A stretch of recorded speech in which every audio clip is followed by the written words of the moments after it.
produzione, so chi sia, forse la Sony credo, quindi che durante il periodo Eurovision e immediatamente dopo,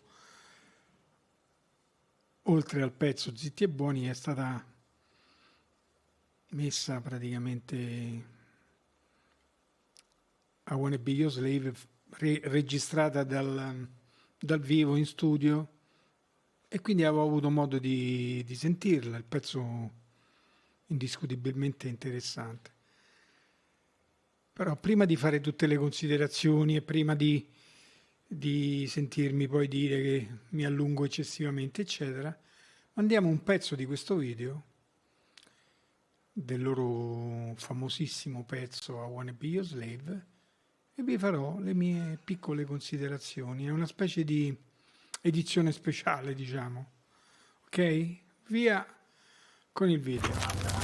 I wanna be a slave, I wanna be a master. I wanna make your heartbeat run like roller coasters. I wanna be a good boy, I wanna be a gangster. Cause you could be the beauty and I could be the monster. I love you since this morning, no, just for aesthetic. I wanna touch your body so fucking electric. I know you're scared of me, you say that I'm too eccentric. I'm crying all my tears and that's fucking pathetic. I wanna make you hungry, then I wanna feed ya. I wanna paint your face like you're my Mona Lisa. I wanna be a champion, I wanna be a loser. I'll even be a clown cause I just wanna amuse ya. I wanna be a sexter, I wanna be a teacher. I wanna be a singer, I wanna be a preacher. I wanna make you love me, then I wanna leave ya. Cause baby I'm your David and you're my Goliath.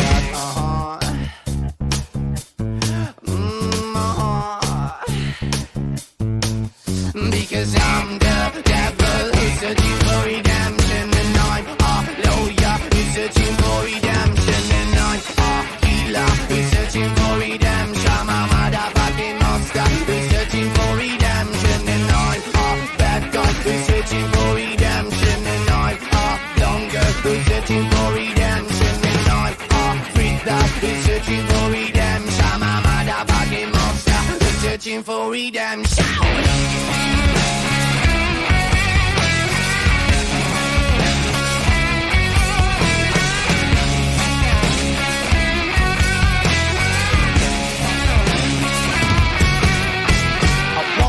A slave, I wanna be a master. I wanna make your heartbeat run like roller coasters. I wanna be a good boy, I wanna be a gangster. Cause you... Voglio interrompere. La canzone è strafamosa, la conosciamo tutti, la conoscete tutti. L'abbiamo vista nella versione meravigliosa realizzata dal vivo in studio. Io mi sono speso in questi primi video perché amo questi ragazzi e in qualche modo alla mia barba bianca si pone tante domande, premesso che io chiaramente per vissuto, per tutto quello che riguarda la mia vita, ci mancherebbe altro che un video del genere mi possa scandalizzare, tutt'altro. Mi fa ridere perché? E mi dà fastidio perché? Mi dà tanto fastidio, ma il motivo è molto semplice, perché non li racconta. Io mi sono speso in questi primi video, anzi aggiungo una cosa, il primo che io ho fatto, l'ho fatto essenzialmente, e ho iniziato questa specie di rubrica musicale, tra virgolette, proprio dai Maneskin, per la rabbia e il fastidio che avevo relativamente a certi personaggi più o meno noti, più o meno famosi, che criticavano questi ragazzi, non ne avendone capito nemmeno lontanamente né il talento né le qualità. E io, da fan chiaramente non giovanissimo, quindi immagino che i giovanissimi fan li adorino a prescindere, che guardino le cose da un punto di vista loro che è rispettabilissimo e ci mancherebbe altro. Il mio sguardo è leggermente diverso e vi spiego perché.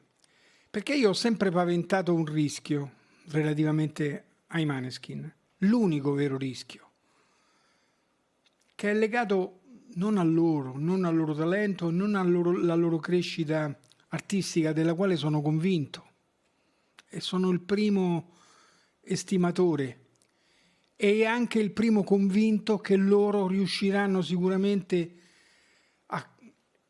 a consolidare e a tirar fuori della nuova musica. La domanda che mi faccio io è un'altra.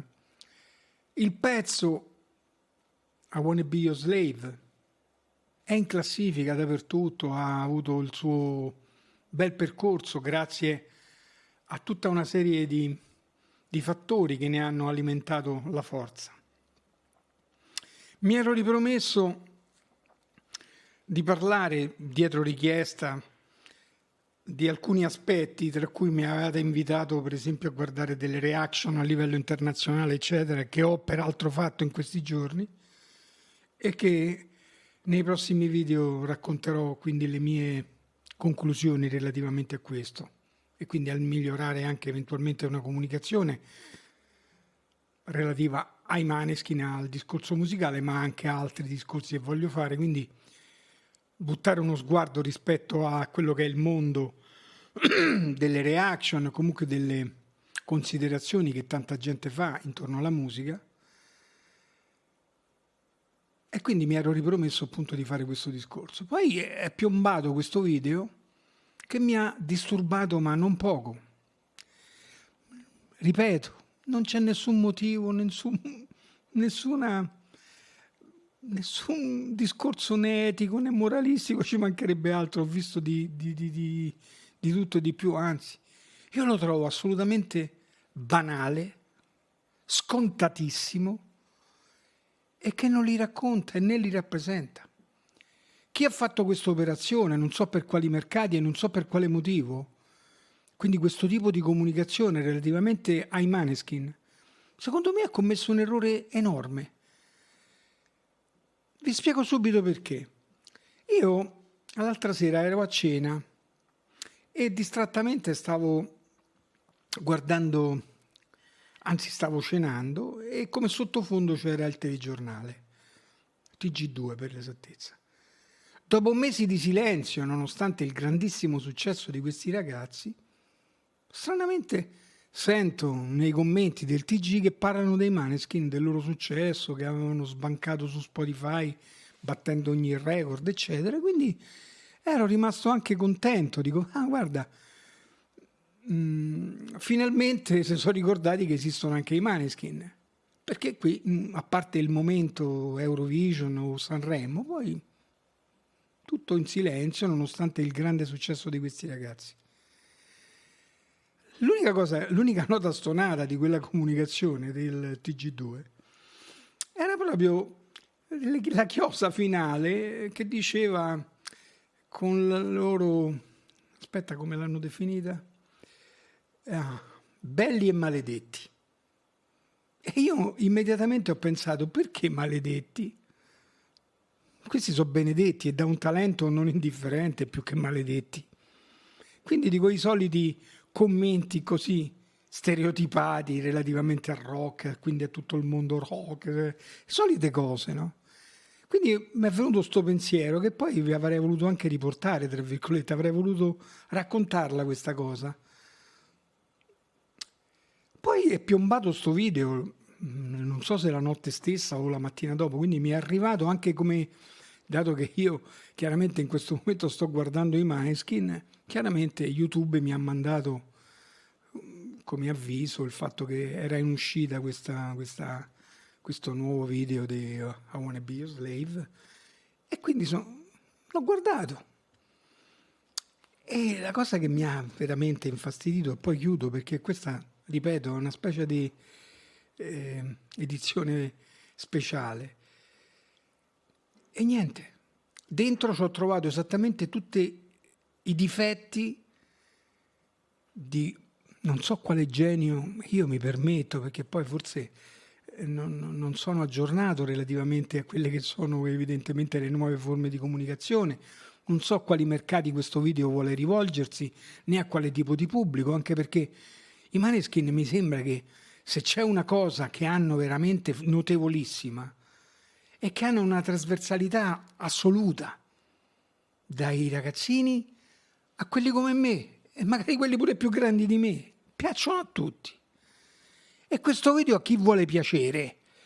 Che tipo di messaggio? Ma non il messaggio inteso come le solite oddio, no, non c'è niente di tutto questo, perché grazie a Dio nella vita ho visto di tutto e di più.